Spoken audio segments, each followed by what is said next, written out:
Wave Incorporated First Vice President. Siyempre, si Ms. Jane Basas, President and CEO of Nika Quest Holding. And of course, it's a great honor to have with us today the very energetic, very hardworking Mr. Manny V. Pangilinan.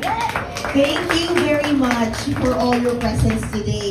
Today makes this event even more meaningful, and of course it would not be complete without honoring the visionary whose legacy has shaped generations of Filipino artists and entertainers. He is often referred to in the Philippine entertainment industry as Mr. M, a veteran director, talent manager, widely known for discovering, mentoring, and managing some of the biggest stars in Philippine showbiz.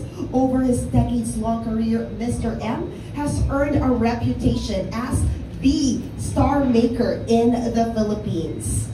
And of course, show business, recognized for his eye for talent, creative direction, and influence in shaping the country's entertainment landscape.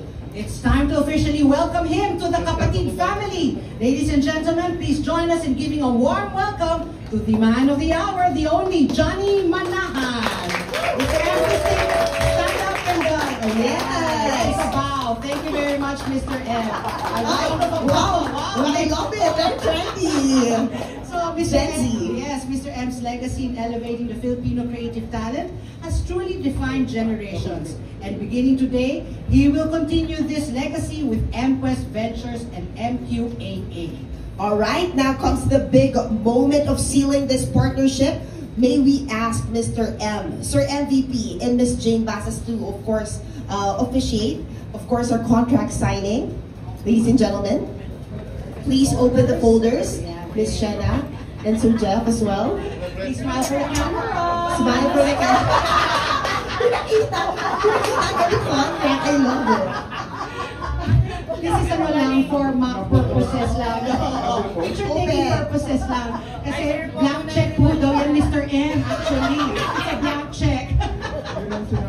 Yes. Okay, so, okay na ba tayo? Let's close the folder. Yes. Alright, eyes on the camera. Close for the cameras. Thank you po. Smile. And thank you very much. Please rise. Yeah, thank you very much. Oh, yeah, there. Alright, may we invite everybody in front? Yes. Our bosses, MVP, Ms. Shana Iyas in front. Mr. M.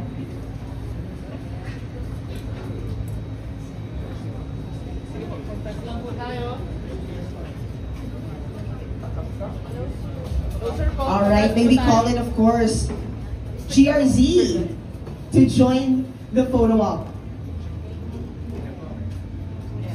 Yes, smile.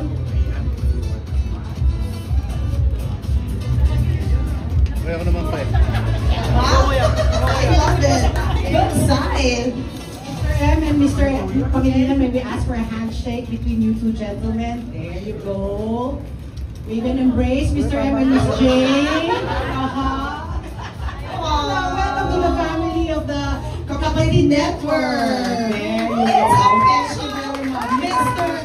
Mr. M is now part of the Kapatid family. Congratulations, Mr. M, and of course, congratulations, MQuest Ventures and MQuest Artist Agency. Lahat po kami rito ay aabangan ng marami pang exciting projects, fresh stories, and exciting opportunities that this partnership will bring to life.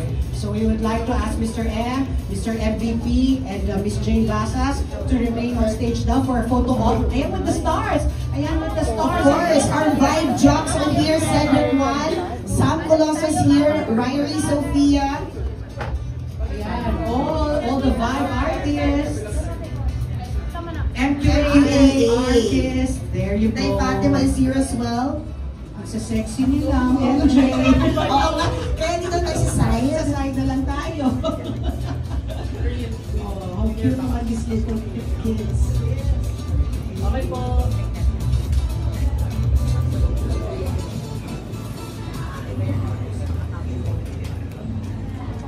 Umaga po sa inyong lahat. Today is another incredibly exciting and pivotal day for us. Not just for MediaQuest and TV5, but for Philippine entertainment.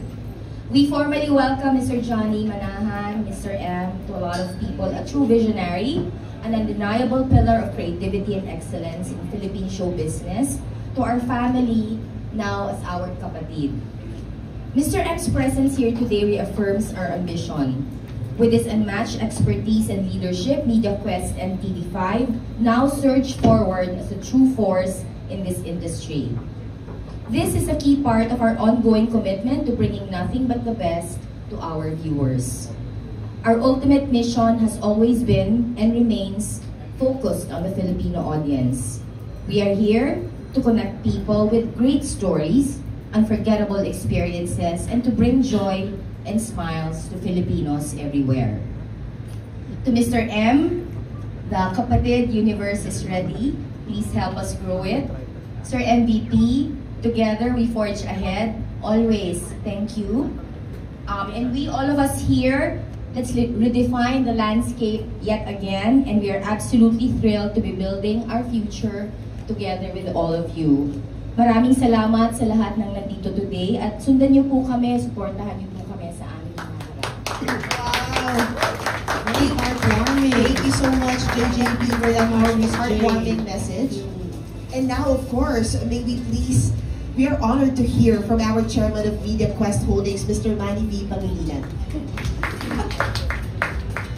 morning. I was just told I'm going to make some remarks for that today. So, anyway, warm welcome, Mr. M. I've known you for quite a number of years already. I'm glad that you finally found your home on TV5. So thank you for joining us. But one of the first things I noticed with you was that despite our common age, one of the first shows you produced for us is Vibe. And that's a very young show. And for you to have created that idea, it's something that the station and all of us really are very grateful for. And welcome so much. Because it's starting to gain traction in terms of ratings. And I think it's something that addresses the majority of the population of the Philippines. So maraming salamat. So I do hope that Sedla or Talent can create some of the creative inputs that we need for TV5. That we certainly, apart from the content, we need the people to give expression to the creative inputs that the content does. So we need the people like Anna here, right? To do that, and Cedric and Dylan, and so forth. So maraming salamat. Welcome again, Mr. M, and welcome. Thank you very much, Mr. Pangilinan.